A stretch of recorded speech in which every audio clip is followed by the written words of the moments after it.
I'm using assorted popsicle sticks to make this.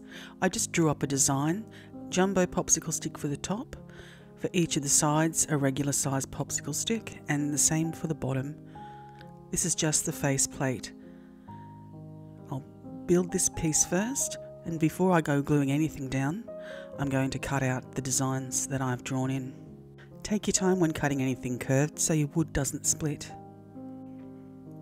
I'm going to glue it all together with some nice thick wood glue, and once it's thoroughly dry I'm going to etch in the designs. I just use this little pointed tool and very carefully put enough pressure to actually just make the design without splitting or splintering the wood. Down the sides for some added detail. Instead of actually adding other pieces of wood, you can just draw everything in. You see how nicely and deep that's gone through. I'm going to flip it over and then I'm going to attach the sides.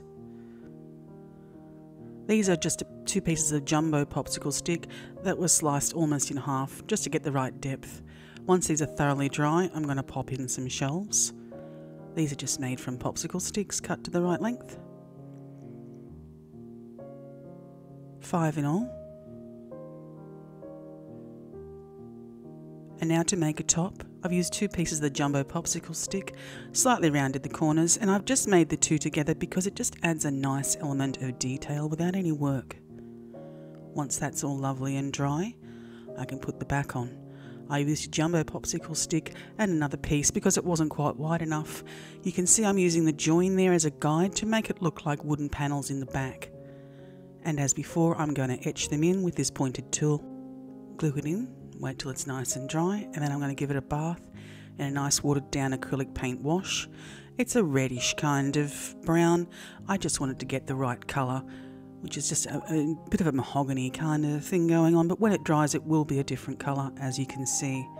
For an added element of colour, I'm going to use this soft gold pencil. It's a Prismacolor. I use them because the pencil is so beautiful and soft. I'm going to decorate the bookcase with some little foam books that I made. I just made them in clusters to save putting individual books down.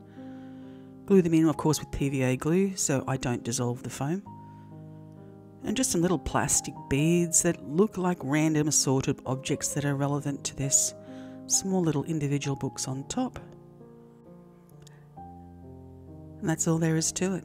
A really beautifully detailed piece, all done by etching in lines and a little bit of stain so the wood grain comes through and does all the work for you. Such a wonderfully easy, realistic piece to make.